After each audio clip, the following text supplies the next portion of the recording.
जय हिंद साथियों, स्वागत है आपका self study classes Vishwamit Jain YouTube channel और दोस्तों ऐप में।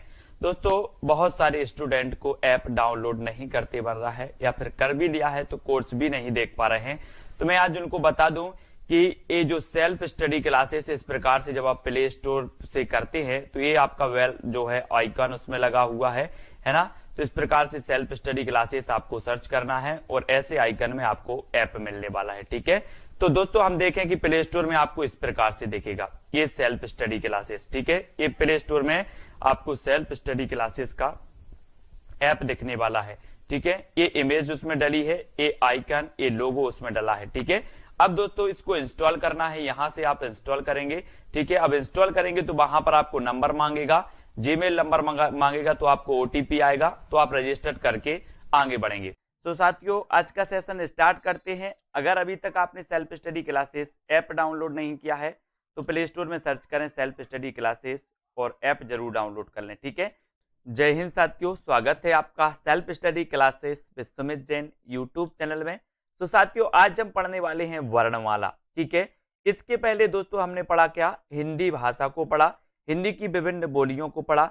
आज हम वर्णमाला को पढ़ेंगे। वर्णमाला में कितने अक्षर होते हैं, है ना, कितने स्वर होते हैं, कितने व्यंजन होते हैं, ये सारी चीजें आज हम यहाँ पर पढ़ने वाले हैं।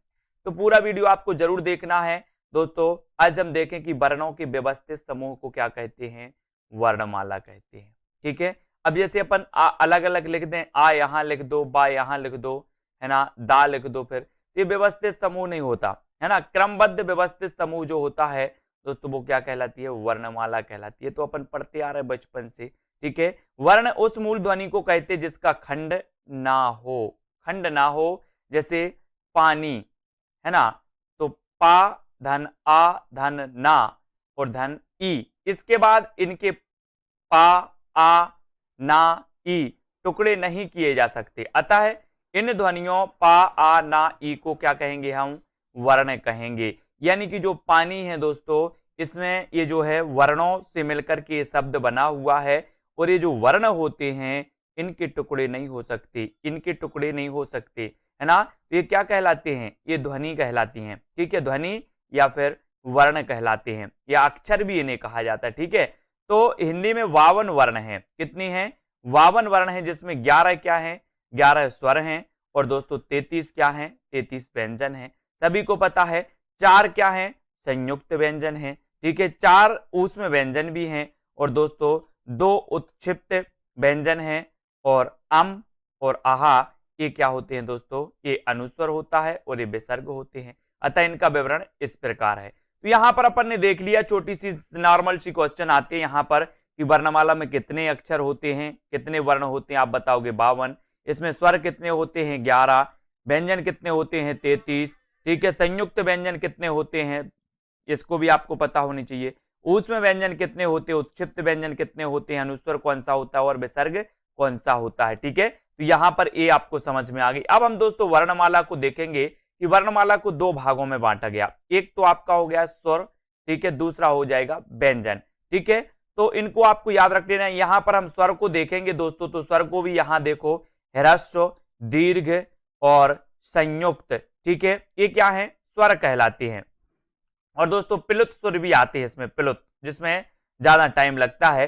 खैर इतना पूछा जाता है कि निम्न में से बताइए कौन सा ह्रस्व स्वर है, तो आ ई उ और री ये क्या कहलाते हैं, ह्रस्व स्वर कहलाते हैं। आपसे यहां से पूछा जाएगा दीर्घ स्वर कौन से हैं, तो आ ई उ ये क्या कहलाते हैं, दीर्घ स्वर कहलाते हैं। ठीक है, इन्हीं के अंदर दोस्तों ये भी आते, ए आई ओ औ ये भी दीर्घ स्वर के अंतर्गत आते हैं। लेकिन संयुक्त स्वर की अगर बात करें तो ये संयुक्त स्वर कहलाते, इतने ए आई ओ औ ये क्या कहलाते हैं, संयुक्त स्वर कहलाते हैं, जो कि दोस्तों अनेक स्वरों के मेल से बनते हैं। ठीक है, मेल से, जैसे आ और ई मिलकर क्या बना रहे, ए, आ और ए मिलकर आई बना रहे, तो ये क्या कहलाती है, संयुक्त स्वर के अंतर्गत आते हैं और इन्हें दीर्घ स्वर की श्रेणी में भी रखा जाता है। ठीक है, तो ये आपके संयुक्त स्वर हो गए, ये दीर्घ स्वर हो गए, ये ह्रस्व स्वर हो गए।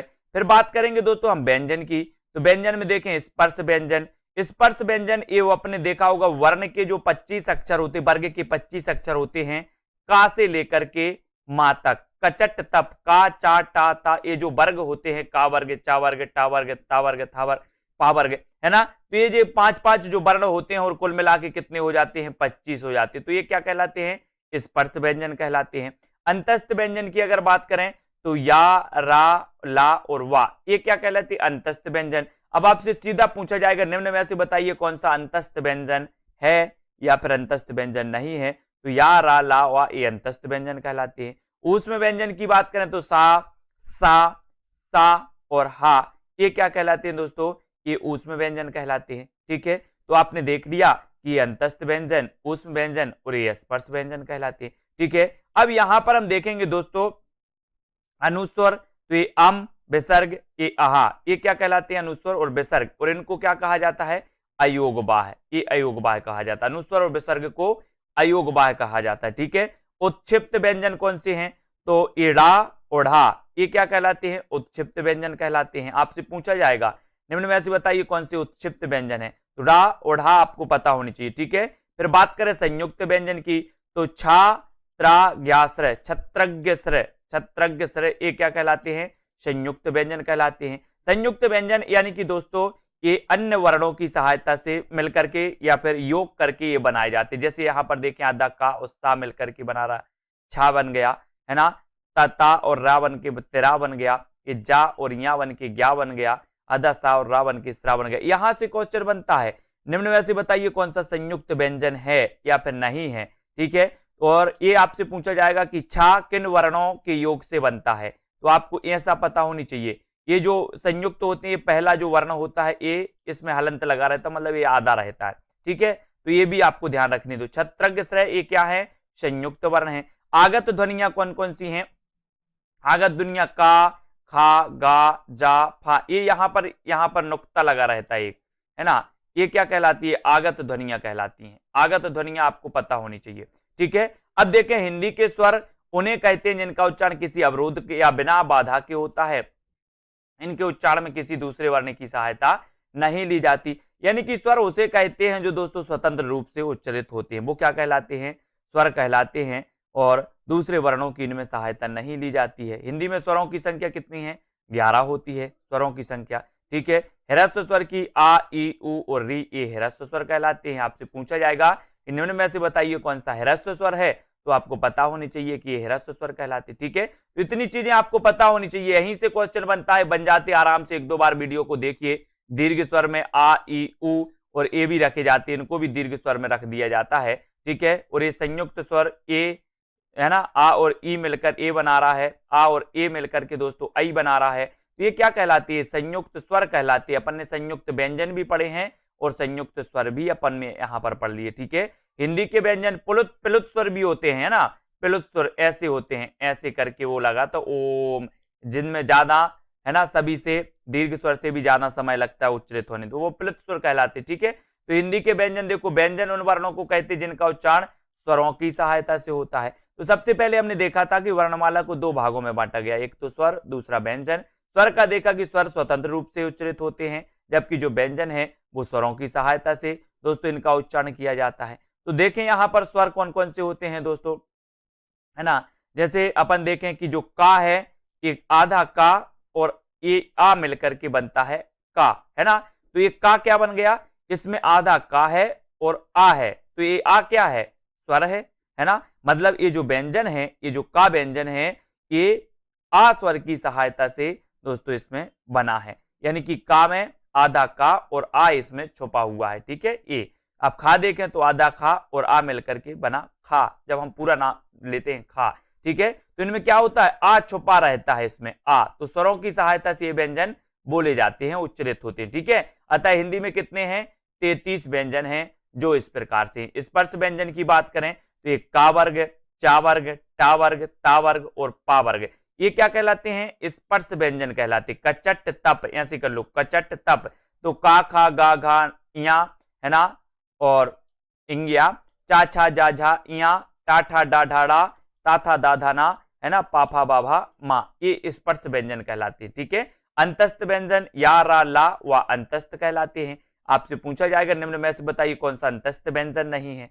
ऊष्म व्यंजन की बात करें तो सा, सा, सा और हा, ये क्या कहलाते हैं, ऊष्म व्यंजन कहलाते हैं। ठीक है, स्वर जिन वर्णों का उच्चारण किसी अवरोध या बाधा के कारण होता है ये अपने आप में स्वतंत्र होते हैं।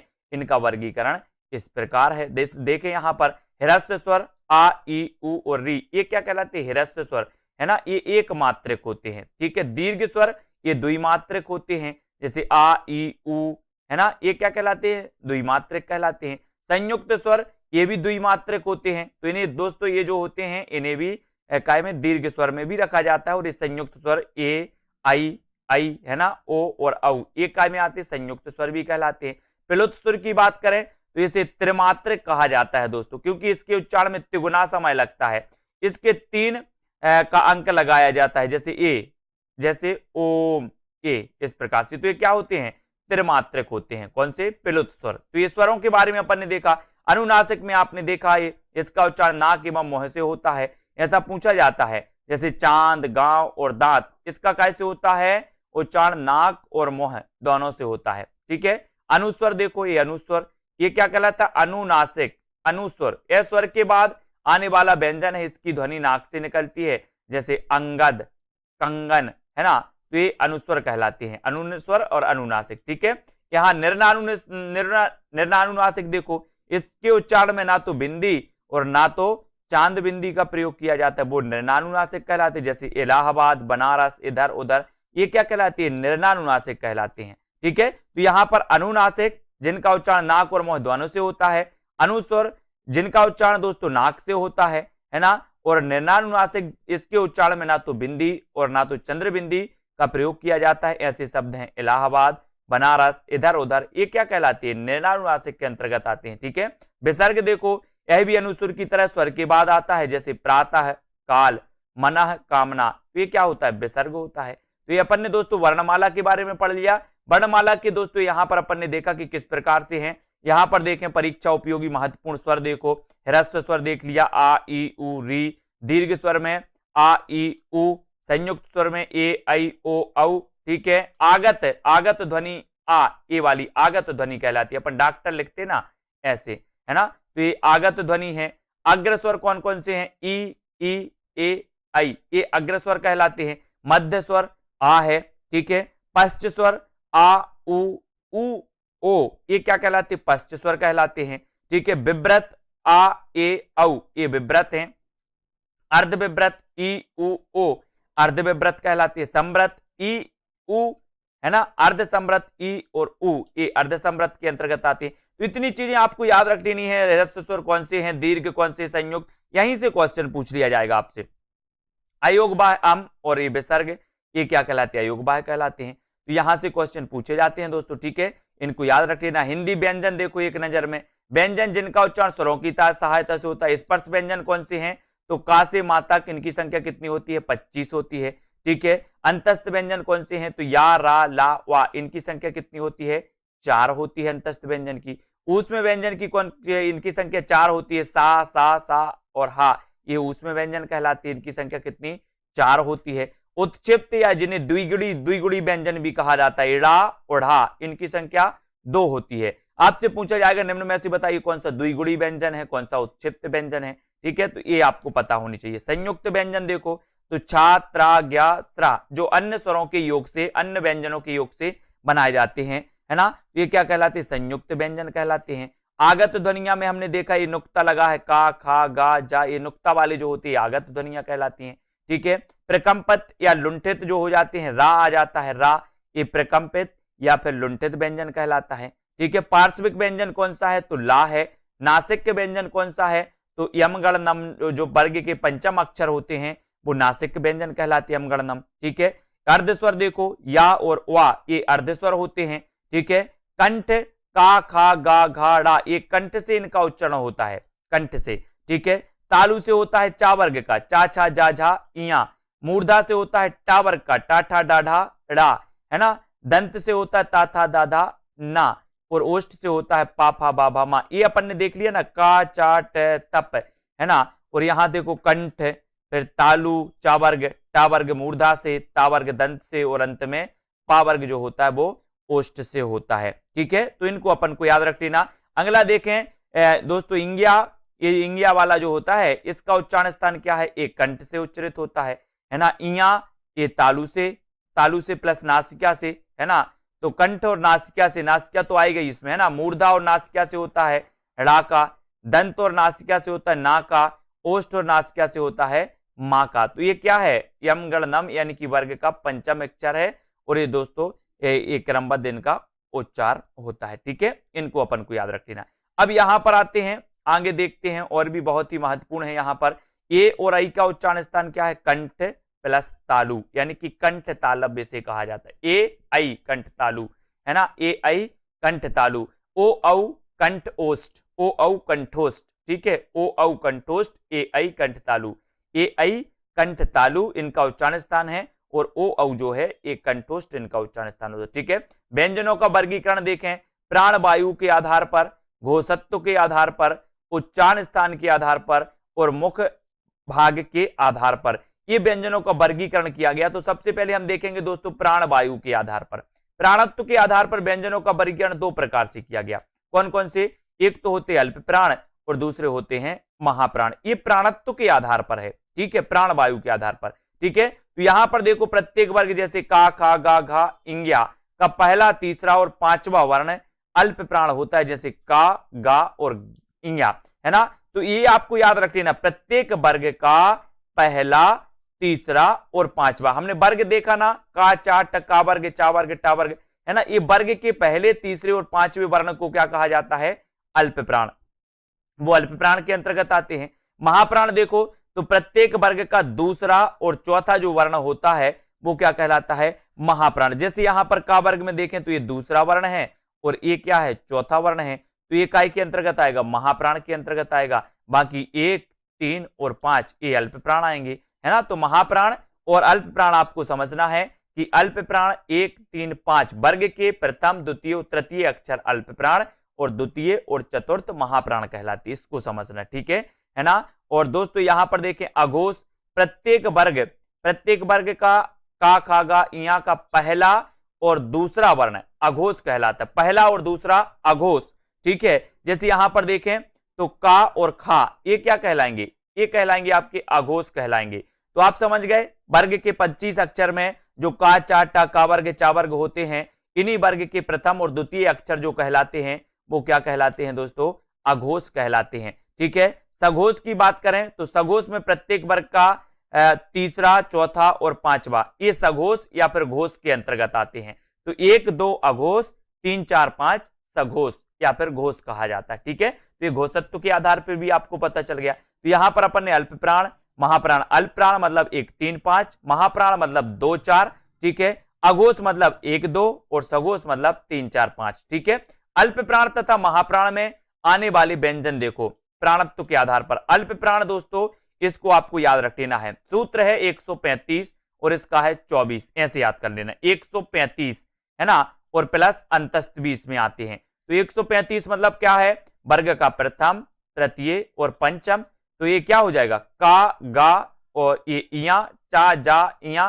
तो ये क्या होती है 135 याद रख लेना, बोले 135 अल्प प्राण, है ना, और 24 ऊष्म। तो 24 में मतलब 2 और 4 तो दूसरा और चतुर्थ अक्षर हो जाएंगे, प्लस में इसमें ऊष्म व्यंजन भी आते, सा, सा, हा, ये भी दोस्तों इसमें काय में आते हैं, महाप्राण में आते हैं, और ये अल्प प्राण में आ जाते हैं। तो अल्प प्राण 135 याद रख लेना, महाप्राण 24 याद रख लेना, मतलब 24 मतलब 2 और 4, वर्ग के 2 दूसरा अक्षर और चतुर्थ अक्षर, और वर्ग के 1 पहला अक्षर, तृतीय और पंचम अक्षर, इसलिए ये सूत्र दिया गया है 1, 3, 5 और 2, 4। ठीक है, इस प्रकार से बात करें अघोष तथा सोग, घोष सघोष में आने वाले व्यंजन कौन कौन से हैं। अघोष में देखें तो 1, 2 यानी कि 12, ठीक है ऐसे, और घोष या सघोष में 3, 4, 5, 3, 4, 5। तो ये तो आपको पता चल गए। ठीक है, ये अघोष कौन से होते हैं, वर्ग के प्रथम और द्वितीय, और घोष और सघोष, घोष या जिसे सघोष भी कहा जाता है वो होते हैं वर्ग के 3, 4, 5 अक्षर। ठीक है, आपसे पूछा जाता है कि निम्न में से बताइए कौन सा सघोष व्यंजन है,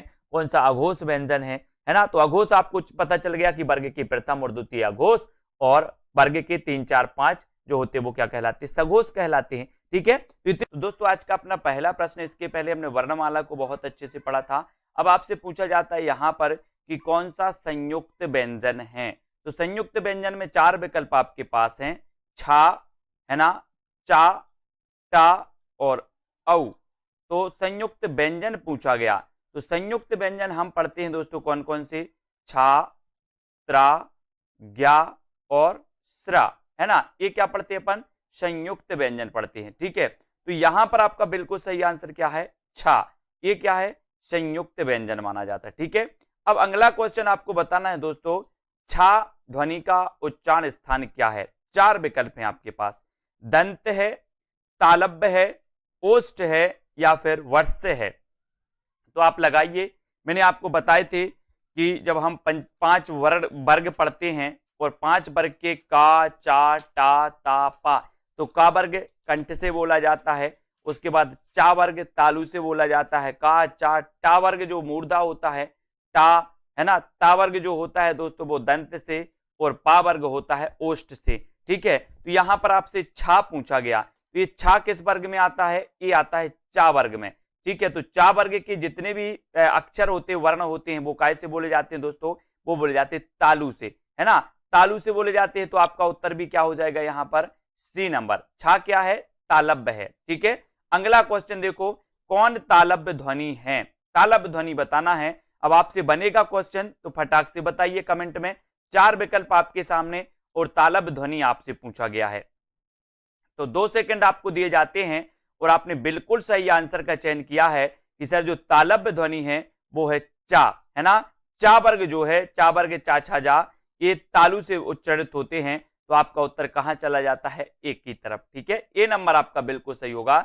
इनमें से कौन सा पश्च स्वर है दोस्तों, पश्च स्वर और अग्र स्वर अपन ने पढ़े हैं, तो पश्च स्वर आपको यहां पर बताना है। तो बताइए 4 विकल्प में से बड़ा आ, ई, बड़ा ई और आ, ये जो है इनमें से आपको पश्च स्वर के बारे में बताना कि पश्च स्वर के अंतर्गत कौन सा वर्ण आता है, ये आपको बताना, ठीक है। तो आपने चयन किया है दोस्तों विकल्प नंबर ए, और ए नंबर आपका बिल्कुल सही है, ठीक है।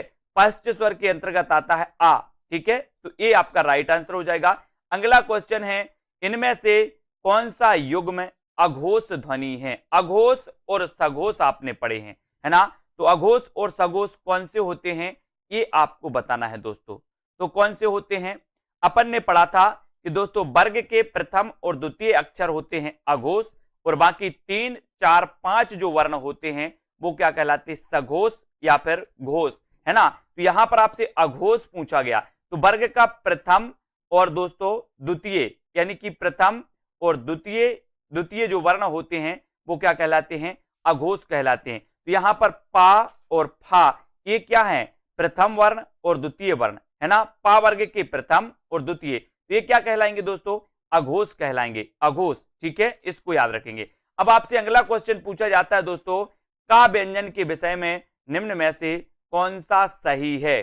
का व्यंजन के विषय में बताइए, अल्प प्राण, अघोष, स्पर्शी, कंठ ध्वनि है, और बताइए क्या क्या होता है। अल्प प्राण में अपन पढ़ते हैं 1, 3, 5, है ना। अल्प प्राण में 1, 3, 5 यानी कि प्रथम, तृतीय और पंचम वर्ण क्या होता है, अल्प प्राण होता है।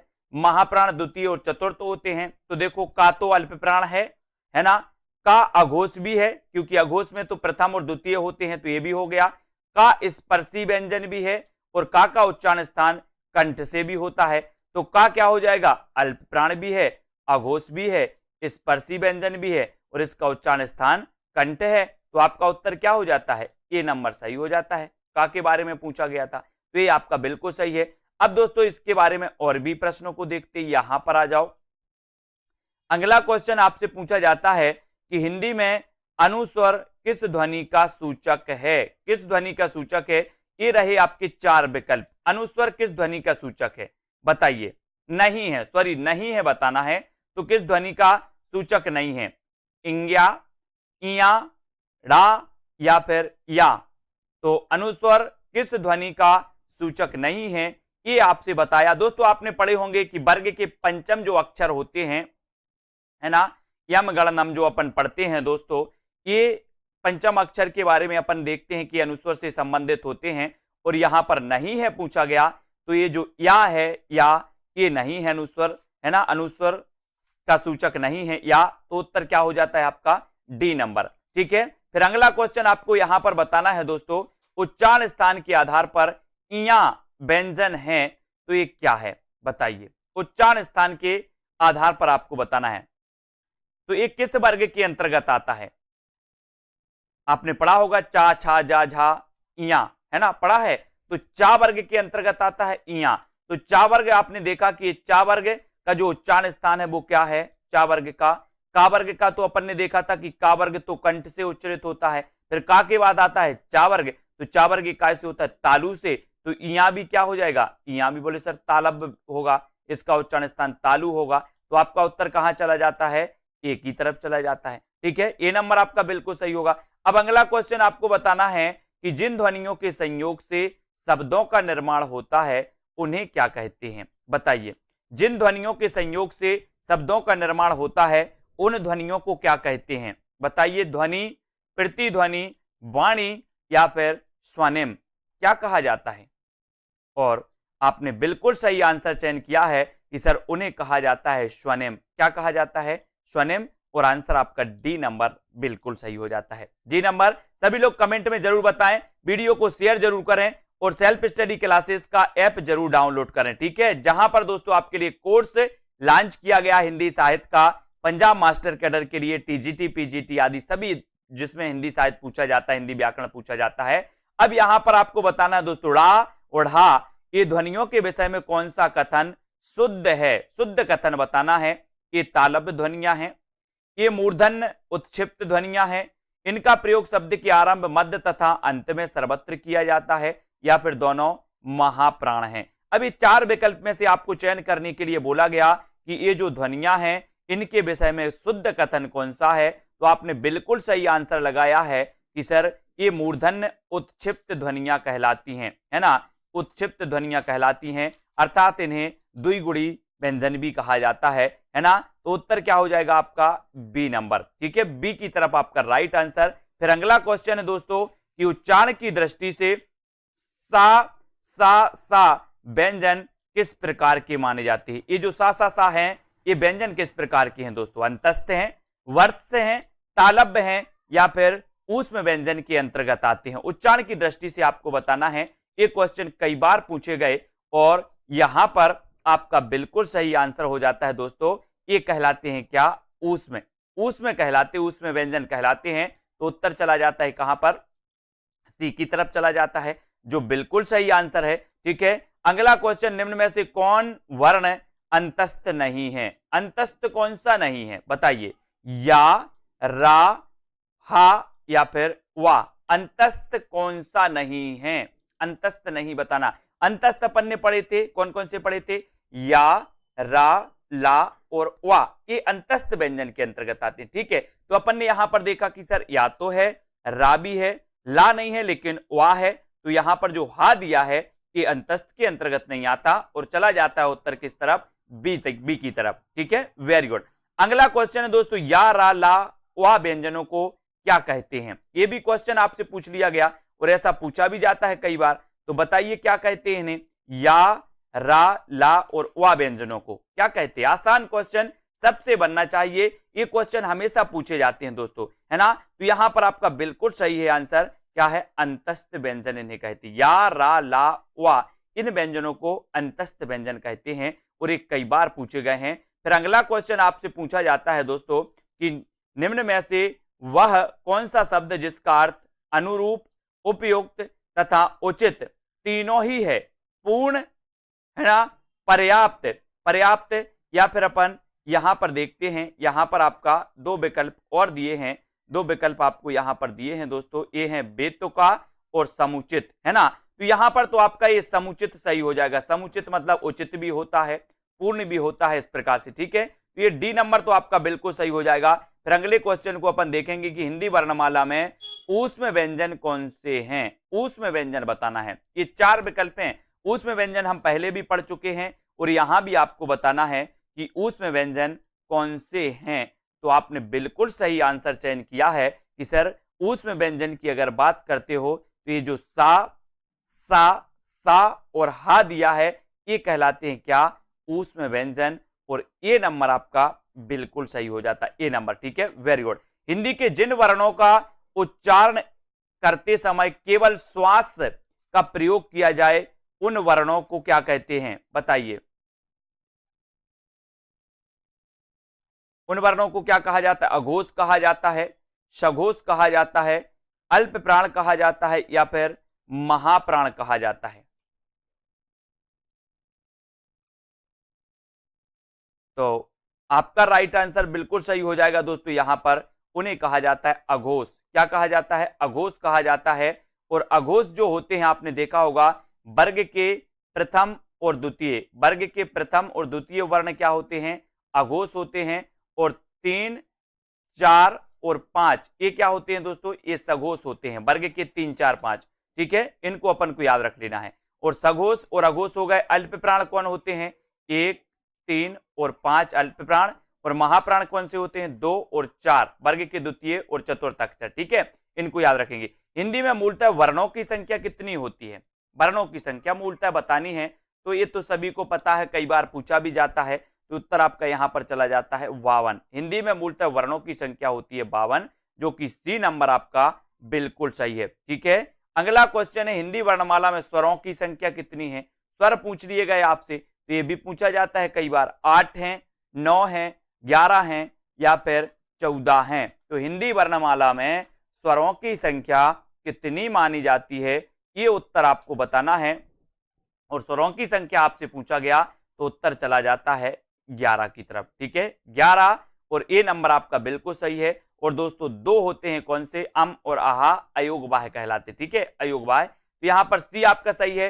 हिंदी वर्णमाला में व्यंजनों की संख्या कितनी है? तो ये 4 विकल्प हैं, और व्यंजनों की संख्या आपको बतानी है। तो कितनी मानी जाती है? 32, 33, 34 या फिर 36? तो आसान सा क्वेश्चन, व्यंजन पूछा गया तो उत्तर हो जाता है क्या?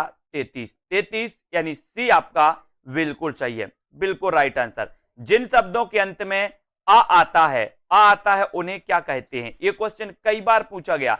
जिन शब्दों के अंत में आ आता है उन्हें क्या कहा जाता है? अनुस्वर, अयोगवाह, अंतस्थ, या फिर अकारांत? क्या कहा जाता है जिन शब्दों के अंत में आ आता है? और आपने चयन किया है कि सर जिन शब्दों के अंत में आ आता है उन्हें कहा जाता है क्या? अकारांत।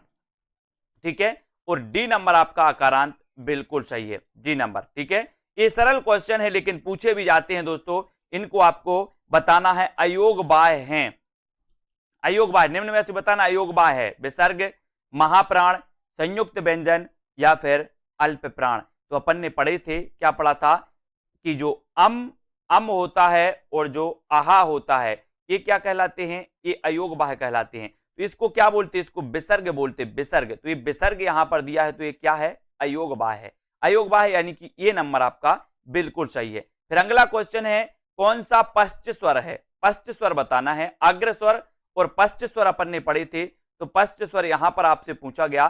तो पश्च स्वर ये क्वेश्चन कई बार आया है दोस्तों, है ना? तो पश्च स्वर के अंतर्गत आता है कौन सा? आपका कमेंट जल्दी से आना चाहिए। और राइट आंसर चला जाता है विकल्प नंबर 1 की तरफ। पश्च स्वर जो होता है वो होता है ए आपका बिल्कुल सही। ठीक है, बहुत बढ़िया। अगला क्वेश्चन देखते हैं यहां पर कि निम्न में से बताइए किस शब्द में द्वित्व व्यंजन है? द्वित्व व्यंजन बताना यहां पर पुनः या फिर इलाहाबाद। द्वित्व आप समझते होंगे, अभी समझ जाएंगे, और विकल्प के अनुसार द्वित्व व्यंजन का चयन करना है। ये 2 विकल्प और हैं, और आपका राइट आंसर, एक क्वेश्चन पूछा गया है दिल्ली। दिल्ली में ऐसे द्वित्व व्यंजन जो होते हैं, आधा ला और लाया, इस प्रकार से अगर व्यंजन आते हैं तो इनको क्या कहा जाता है? द्वित्व कहा जाता है, द्वित्व। ये क्वेश्चन आता है कई बार, और जिन्होंने नहीं पढ़ा होता तो बोलते हैं ये क्या बलाए पूछ ली गई, ये क्या पूछा गया? द्वित्व व्यंजन तो आज तक नहीं पढ़े, है ना? इसलिए तैयार रहना है। हिंदी वर्णमाला में अयोगवाह वर्ण कौन से हैं? 4 विकल्प हैं। अयोगवाह वर्णों को अपन को चयन करना है, तो कौन से होते हैं अयोगवाह वर्ण? बताइए। आ, ई, उ, या फिर आहा? तो अयोगवाह वर्ण पूछा गया और पहले भी अपन पढ़ चुके हैं। तो और आहा ये क्या होते हैं? अयोगवाह होते हैं। ठीक है, कौन सा अमानक वर्ण है? मानक नहीं पूछा गया, अमानक पूछा गया। यहां पर अमानक वर्ण पूछा गया। तो अमानक जो वर्ण माना जाता है दोस्तों, एक झा जो है, ये झा, ये क्या माना जाता है? अमानक वर्ण माना जाता है। और उत्तर चला जाता है आपका सी की तरफ। सी नंबर आपका सही है। निम्न में से कौन सा घोष वर्ण है? और घोष वर्ण के बारे में तो अपन ने पढ़ा ही है। घोष यानी कि सघोष, सघोष को ही घोष कहा जाता है। तो अपन ने देखा था कि वर्ग का प्रथम और द्वितीय अक्षर अघोष और 3, 4, 5 सघोष। ठीक है, क्लियर। अब यहां पर आपसे घोष पूछा गया यानी कि सघोष पूछा गया, तो 3, 4, 5 तो अपन देखते हैं दोस्तों कि जो मां है ये क्या है, पंचम वर्ण है। पंचम वर्ण है कि नहीं, बिल्कुल है। ठीक है, तो ये क्या कहलाएगा, ये घोष या सघोष के अंतर्गत आएगा। तो ये खा जो है ये द्वितीय वर्ण है, चा जो है ये प्रथम है, ये ठा द्वितीय वर्ण है। तो प्रथम और द्वितीय तो काय के अंतर्गत आते हैं, अघोष के अंतर्गत आते हैं। और ये जो मां है ये पंचम वर्ण है। ठीक है, तो पंचम वर्ण काय के अंतर्गत आएगा, ये बोले सर घोष या फिर सघोष के अंतर्गत आएगा। ठीक है, अपभ्रंश के कितने प्रकार होते हैं, अपभ्रंश के बताना है दोस्तों। तो इस प्रकार से अपभ्रंश के पूछे गए हैं, तो अपभ्रंश के होते हैं दोस्तों यहाँ पर 25 प्रकार होते हैं, है ना। तो यहाँ पर बी नंबर यहाँ पर बिल्कुल सही हो जाएगा। छत्रज्ञ, ये छा, त्रा और ज्ञा किस प्रकार के व्यंजन माने जाते हैं, बताइए। संयुक्त, अंत्यस्थ, ऊष्म या फिर संधि। छा, त्रा, ज्ञा किस प्रकार के व्यंजन हैं, तो अपन ने इनको पढ़ा है कि सर जो विभिन्न व्यंजनों के या स्वरों के मेल से जो बनाए जाते हैं, है ना, तो दोस्तों योग से बनाए जाते हैं, अन्य वर्णों के योग से बनाए जाते हैं, वो क्या कहलाते हैं, संयुक्त कहलाते हैं। तो छत्रा और ज्ञा ये विभिन्न वर्णों के योग से बनते हैं और इन्हें हम कहते हैं क्या, संयुक्त वर्ण। ठीक है, संयुक्त व्यंजन या संयुक्त वर्ण कहलाते हैं। ये आई वर्ण क्या कहलाते हैं, ये क्या कहलाते हैं, नासिक, मूर्धन्य, ओष्ठ या फिर कंठ तालब। ए आई क्या कहलाती है, यानी कि इनका उच्चारण स्थान क्या है, तो आपको पता होनी चाहिए कि जो ए आई है इनका उच्चारण स्थान है दोस्तों क्या है, बताइए कमेंट में सभी लोग। बिल्कुल सही, बहुत बढ़िया आंसर बताया है कि ए और आई ये क्या है, कंठ तालु। क्या होते हैं, कंठ तालु होते हैं। और विकल्प नंबर डी की तरफ आपका उत्तर चला जाता है। ठीक है, अघोष वर्ण कौन सा है, वर्णमाला में यही तो पूछा जाता है दोस्तों, सघोष, अघोष, कंठ तालु, उच्चारण स्थान, इन्हीं को अपन को पढ़ना पड़ता है ना। अघोष वर्ण बताना है और अघोष में आपको यहाँ पर 4 विकल्प दिए हैं और 4 में से आपको चयन करना है। तो यहाँ पर आपका दोस्तों सा जो आते हैं ये भी अघोष के अंतर्गत ही आते हैं। ठीक है, अपन ने दोस्तों वर्ण के प्रथम और द्वितीय तो पढ़े ही थे, लेकिन सा जो वाले होते हैं ये भी काय के अंतर्गत आते हैं, अघोष के अंतर्गत। तो आपका उत्तर चला जाता है डी की तरफ। ठीक है, डी नंबर आपका सा और सा, ये तीनों जो सा होते हैं ये अघोष वर्ण के अंतर्गत आते हैं। तो यहाँ पर उत्तर भी चला जाता है डी की तरफ। ठीक है, अल्प प्राण वर्ण कौन से हैं, अल्प प्राण और महाप्राण अपन ने पढ़े हैं। अल्प प्राण 1, 3, 5 यानी कि वर्ग के 1, 3, 5 वर्ण होते हैं, बाकी महाप्राण 2 और 4 वर्ण होते हैं। ठीक है, तो अल्प प्राण वर्ण कौन से होते हैं ये आपको यहां पर बताना है। तो वर्ग का प्रथम और तृतीय वर्ण अल्प प्राण होता है। तो प्रथम में का और गा क्या होता है, तृतीय। तो ये बी नंबर आपका क्या हो जाएगा, ये अल्प प्राण वर्ण कहलाएंगे। तो बी आपका राइट आंसर बिल्कुल सही हो जाएगा। ठीक है, अगला क्वेश्चन है, निम्न में से नासिक के व्यंजन कौन से हैं जिनका उच्चारण नाक से होता है, दोस्तों बताइए। तो नासिक के व्यंजन कौन से कहलाते हैं, तो अपन देखते हैं पंचम अक्षर जो होते हैं, पंचम अक्षर में एक यहां पर वर्ण दिया है, वो वर्ण कौन सा है, वो है इया, है ना। ये क्या है, नासिक के व्यंजन है और बी की तरफ आपका उत्तर बिल्कुल सही हो जाता है। ठीक है, अगला क्वेश्चन है दोस्तों, सा और हा ये कौन से व्यंजन कहलाते हैं।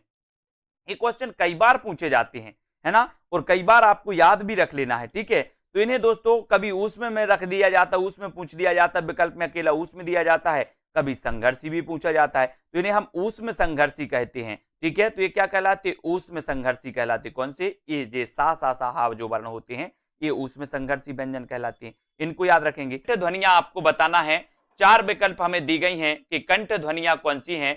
और कंठ में हम पढ़ते हैं दोस्तों कि कंठ ध्वनियां वो होती हैं जो वर्ग के जो प्रथम अक्षर होते हैं दोस्तों, वो क्या कहलाते, प्रथम जो का वर्ग होता है, का वर्ग, वो का वर्ग क्या कहलाता है, वो का वर्ग कहलाता है दोस्तों कंठ।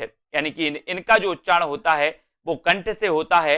और यहां पर आपने बिल्कुल सही आंसर बताया है कि जो कंठ ध्वनियां हैं वो है कौन सी, का वर्ग, का, खा, गा, घा, इया, इंग्या जो होता है ये क्या होता है, कंठ से।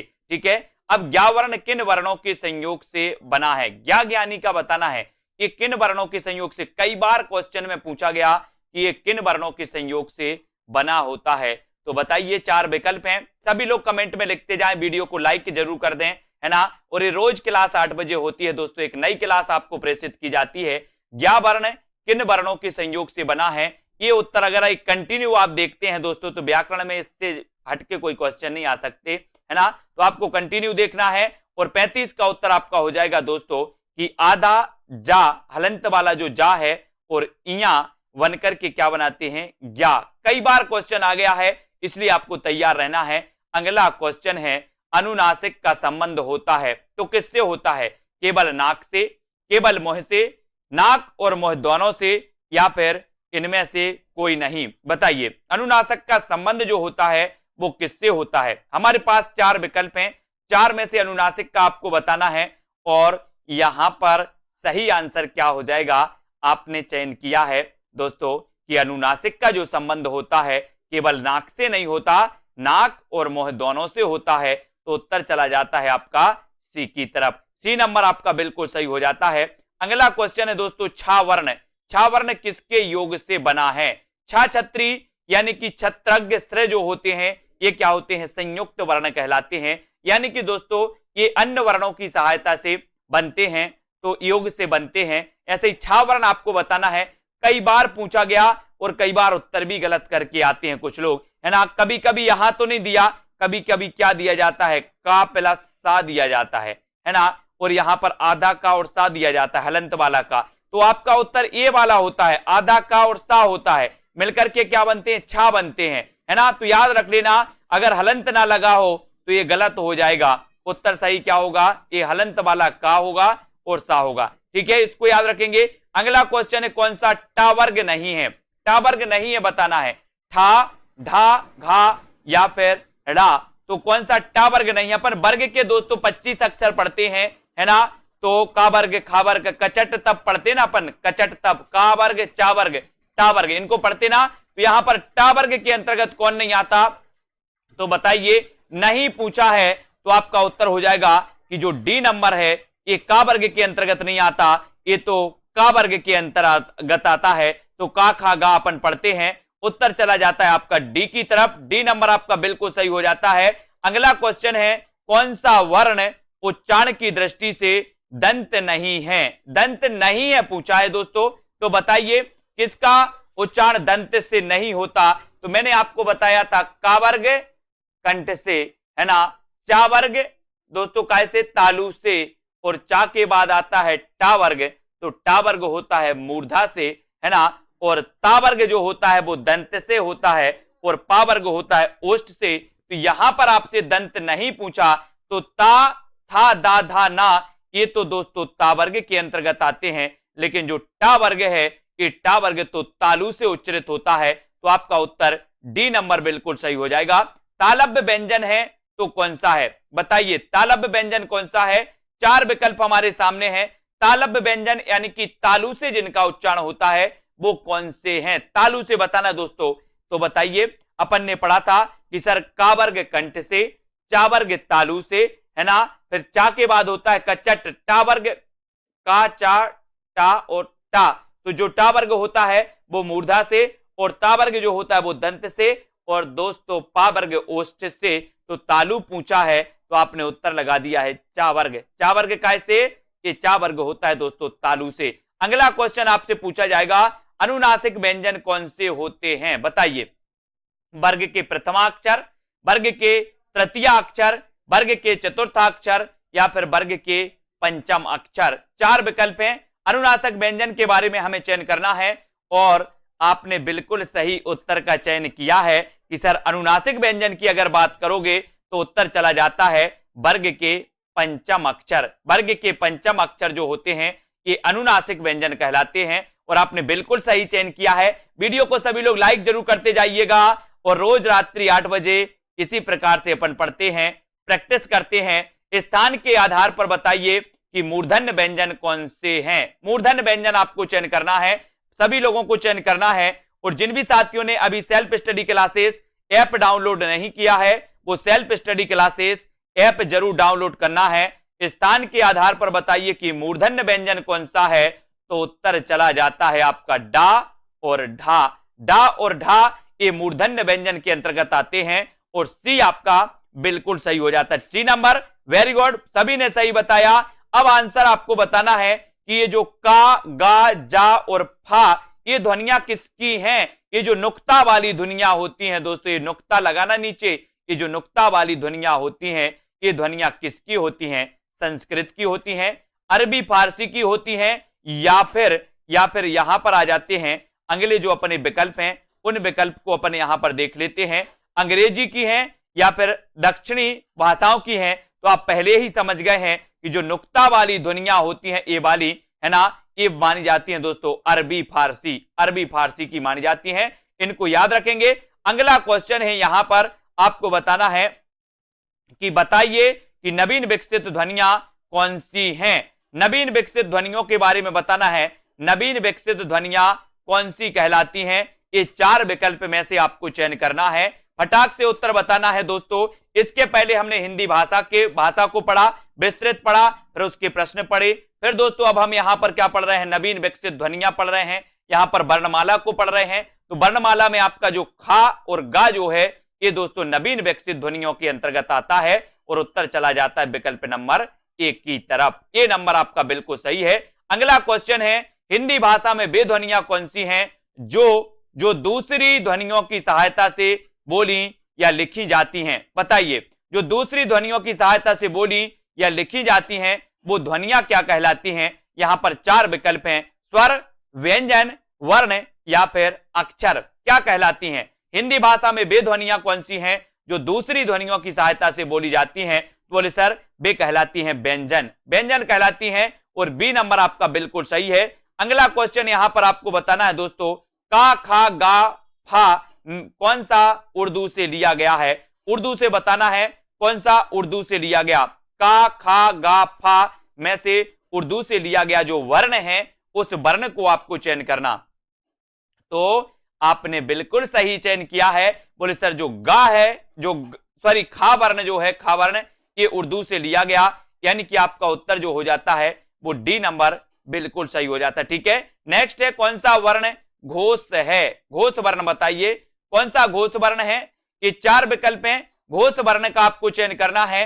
घोष और अघोष, अघोष होते हैं वर्ग के 1 और 2, यानी कि प्रथम और द्वितीय अक्षर क्या होते हैं? अघोष, और 3, 4, 5 जो होते हैं वो क्या कहलाते हैं? सघोष कहलाते हैं। तो यहां पर बताइए घोष या सघोष, बात ही एक ही है, घोष को सघोष बोलते हैं, सघोष को घोष भी बोलते हैं। तो सघोष कौन से होते हैं? 3, 4 और 5 सघोष होते हैं। ठीक है, तो यहां पर आपका क्या हो जाएगा दोस्तों? ता, था, दा क्या होता है? दा तृतीय वर्ण है, तो यहां पर जो दा है ये क्या कहलाएगा? घोष कहलाएगा, या फिर इसे सघोष भी कहा जाता है, तो सघोष भी याद रख लेना। अगला क्वेश्चन है आपका कि कौन सा सघोष महाप्राण ध्वनि है? सघोष महाप्राण ध्वनि कौन सी है? खा है, जा है, घा या फिर ठा है? सघोष महाप्राण ध्वनि के बारे में आपको चयन करना है।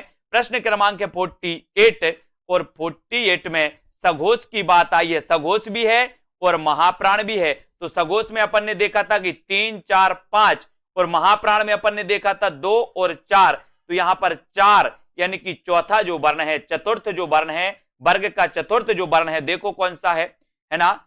बताइए, ये खा महाप्राण तो है लेकिन सघोष नहीं है ना? तो का, खा, गा, घा, ये जो घा है ये क्या है दोस्तों? ये जो घा है ये सघोष भी है और महाप्राण भी है ना? ये सघोष भी है और महाप्राण भी है, तो उत्तर आपका बी नंबर की तरफ चला जाता है। अब यहां पर अपन को सुमेलित करना है कि स्वर ध्वनियां, तालब्य ध्वनियां, अल्पप्राण ध्वनियां, घोष ध्वनियां कौन सी हैं, इनको सुमेलित करना है। सभी लोग सुमेलित करेंगे। स्वर ध्वनियां कौन सी हैं? तो स्वर ध्वनियां तो अपन ने पढ़ लिया। बोले सर स्वर तो ये हैं, बिल्कुल सही है ना?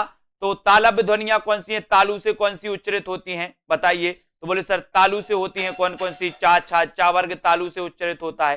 ठीक है, अब अल्प प्राण की बात आती है, तो अल्प प्राण कौन सी होती हैं? 1, 3 और 5। 1, 3, 5 जो वर्ण होते हैं वो अल्प प्राण कहलाते हैं। तो देखिए कौन कौन से हैं। यहां पर आ गया क्या? 1, 3, 5 कौन सा आ रहा है? 1, 3, 5 अल्प प्राण और 2, 4 महाप्राण होती हैं। तो एक बताइए कौन कौन सी हैं? 1, 3, 5 में कौन सी आ रही हैं?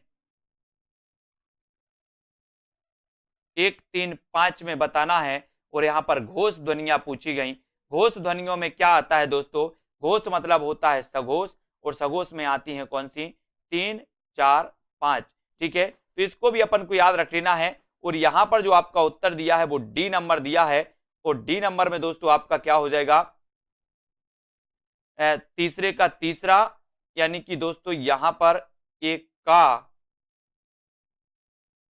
चा टा ता, हाँ ना, ता पा और टा, बिल्कुल सही है। यानी कि जो अल्प प्राण है ये तो 1 3 5 में ये पूरी आ जाएंगी। ठीक है, और ये जो घोष ध्वनियां हैं, घोष में आती हैं कौन कौन सी, 3 4 5। और दोस्तों ये संयुक्त वर्ण भी इसमें आ जाते हैं, तो छा, धा और भा ये भी हो जाएगा। तो यहाँ पर अपन ने देख लिया स्वर ध्वनियां कौन सी हैं। स्वर ध्वनियों में अम, आहा ये सभी आ गए। तालब ध्वनियों में चा, छा, जा आ गया। अल्प प्राण में अपन ने का, तापा ये दोस्तों प्रथम 1 3 5 होते हैं।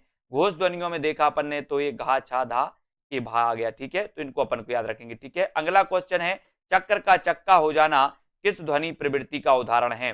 चक्र का चक्का हो जाना किस ध्वनि प्रवृत्ति का उदाहरण है, ये आपको बताना है। चक्र का चक्का, चक्र का चक्का हो गया है ना, अपन बोलते चक्र लगाओ, अब चक्र का हो गया चक्का। तो यहाँ पर विस्मीकरण है ना, किस ध्वनि प्रवृत्ति का उदाहरण है, समीकरण, या फिर यहां पर आते हैं अपन, अगला जो अपना क्वेश्चन है यहां पर देखते हैं, विपर्यय या फिर आगम, है ना।